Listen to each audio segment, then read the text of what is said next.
Kinematics and dynamics of rigid bodies. ഇതിലെ first question ആണ്, what is the difference between space fixed and body fixed coordinate systems in rigid body motion. അതിനുവേണ്ടി നമുക്കൊരു example നോക്കാം. അതായത് നമ്മൾ എർത്തിൽ നിന്ന് നോക്കുന്ന ഒരു സാറ്റലൈറ്റിൻ്റെ മോഷൻ. ഓക്കെ, നമ്മൾ എർത്തിൽ നിന്നാണ് ഈ സാറ്റലൈറ്റിൻ്റെ മോഷൻ ഒബ്സർവ് ചെയ്യുന്നത്. അതിന് വേണ്ടിയിട്ട് നമ്മൾ രണ്ട് കോർഡിനേറ്റ് സിസ്റ്റം എടുക്കുന്നുണ്ട്. ഒന്ന് സാറ്റലൈറ്റിൻ്റെ സെൻറ്റർ ഓഫ് മാസ് ഒറിജിൻ ആക്കിയിട്ട് എന്ത് ചെയ്യുന്നു, ഒരു X dash Y dash Z dash കൊടുക്കുന്നു. പിന്നൊന്ന് എർത്തിൻ്റെ സെൻറ്റർ ഓഫ് മാസ് ഒറിജിൻ ആക്കി എടുത്തിട്ട് ഡിസ്റ്റൻറ്റ് സ്റ്റാർ, ഏതെങ്കിലും വളരെ ദൂരെയുള്ള ഏതെങ്കിലും ഒരു സ്റ്റാർ, എന്താണ് വളരെ ദൂരെ എന്ന് പറയുമ്പോൾ ആ സ്റ്റാർ നമുക്ക് മൂവ് ചെയ്യുന്നതായിട്ട് തോന്നില്ല, അങ്ങനൊരു സ്റ്റാർ ഉപയോഗിച്ച് എർത്തിൻ്റെ സെൻറ്റർ ഓഫ് മാസ് ഒറിജിൻ ആക്കി എടുത്തിട്ട് എക്സ് വൈ സെഡ് എന്ന് പറഞ്ഞിട്ടൊരു കോർഡിനേറ്റ് സിസ്റ്റം ഉണ്ടാക്കുന്നു. ഇതാണ് സ്പേസ് സെറ്റ് കോർഡിനേറ്റ് സിസ്റ്റം. ഈ നേരത്തെ പറഞ്ഞ സാറ്റലൈറ്റിൻ്റെ സെൻറ്റർ ഓഫ് മാസിന് ഒറിജിൻ ആക്കിയിട്ടുള്ളത് ബോഡി ഫിക്സഡ് കോർഡിനേറ്റ് സിസ്റ്റം. ഇനി അതിൻ്റെ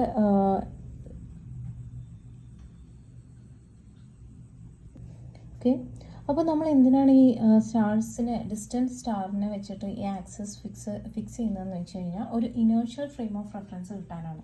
ഇനേർഷ്യൽ ഫ്രെയിം ഓഫ് റെഫറൻസിൽ നമുക്കറിയാം ഫിക്റ്റീഷ്യസ് ഫോഴ്സസ് ഉണ്ടാവില്ല. അതിന് പകരം അതിപ്പോൾ നമ്മളൊരു സണ്ണ് വെച്ചിട്ടോ അല്ലെങ്കിൽ എർത്തിനെ തന്നെ, എർത്തിൻ്റെ മൂവ്മെൻറ്റ് ബേസ് ചെയ്തിട്ടാണ് ഈ ആക്സിസ് ഫിക്സ് ചെയ്യുന്നതെങ്കിൽ എന്താണ്, അപ്പോഴും ഈ കോറിയോളിസിസ് ഫോഴ്സ് പോലുള്ള ഫിക്റ്റീഷ്യസ് ഫോഴ്സിൻ്റെ പ്രസൻസ് ഉണ്ടാവും. അത് ആ ഒരു ഇക്വേഷനിൽ അത് നമ്മൾ അക്കൗണ്ട് ചെയ്യേണ്ടി വരും. നേരെ മറിച്ച് ഒരു ഡിസ്റ്റൻറ്റ് സ്റ്റാർ ആണെങ്കിൽ നമുക്ക് എന്താണ്, ഈ ഫിക്റ്റീഷ്യസ് ഫോഴ്സസ് എല്ലാം തന്നെ അവോയ്ഡ് ചെയ്യാൻ പറ്റും.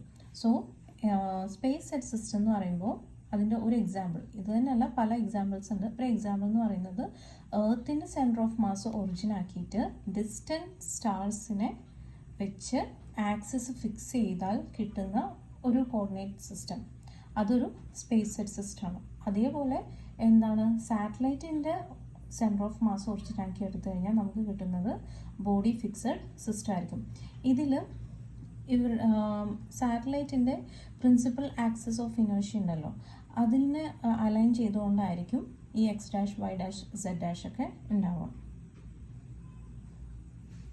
സോ അതിൻ്റെ answer space fixed frame is a coordinate system whose axes are fixed relative to an inertial reference so that these axes will not move or rotate with the body. Okay, then it is used to describe motion as seen by an external observer. അതായത് ആ moving ഒബ്ജക്റ്റിൻ്റെ പുറത്ത് നിന്നുള്ള ആൾക്ക് ആ motion describe ചെയ്യാൻ വേണ്ടിയിട്ടാണ് നമ്മൾ എന്ത് യൂസ് ചെയ്യുന്നത്, സ്പേസ് ഫിക്സഡ് ഫ്രെയിം യൂസ് ചെയ്യുന്നത്. ഇനി ബോഡി ഫിക്സഡ് ഫ്രെയിം എന്താണ്, it has access attached two and moving with the rigid body. ഏത് ബോഡിയെ പറ്റിയിട്ടാണോ നമ്മൾ പഠിക്കുന്നത് ആ ബോഡിയിലേക്ക് അറ്റാച്ച്ഡ് ആണ് അതിൻ്റെ ആക്സസ് എന്ന് മാത്രമല്ല ആ ബോഡിയുടെ ഒപ്പം തന്നെ മൂവ് ചെയ്യുന്നുണ്ട്. ഒന്നല്ലെങ്കിൽ ലീനിയർ മോഷൻ അല്ലെങ്കിൽ സർക്കുലർ മോഷൻ ആവാം. സോ റൊട്ടേഷണൽ മോഷൻ ആവാം. സോ അതിൻ്റെ ആക്സസ് എന്താണ്, മൂവ് ചെയ്യുന്നുണ്ട്. ആൻഡ് ഓൾസോ ഈ ആക്സസ് എന്ന് പറയുന്നത് എന്താണ്, പ്രിൻസിപ്പൽ ആക്സസ് ഓഫ് ഇനേർഷ്യ. അതിലേതെങ്കിലും നമ്മൾ ആ ബോഡിൻ്റെ ഇത് സെൻറ്റർ ഓഫ് മാസ് ഒറിജിൻ ആക്കി എടുത്തു. ദെൻ അതിൻ്റെ ഒരു പ്രിൻസിപ്പൽ ആക്സസ് സെൻറ്റർ ഓഫ് മാസിലൂടെ അല്ലെങ്കിൽ അതിന് പാരലായിട്ട് പോകുന്നുണ്ടാവുമല്ലോ, അതിലേതെങ്കിലും ഒരു ആക്സസിനെ നമ്മൾ എന്ത് ചെയ്തു, എക്സ് ആക്സിസ് ആയിട്ട് എടുത്തു. എന്നിട്ട് അത് റെസ്പെക്ട് ചെയ്തിട്ട് 90 ഡിഗ്രിയിൽ വൈ ആക്സിസും സെഡ് ആക്സിസും എടുത്തു.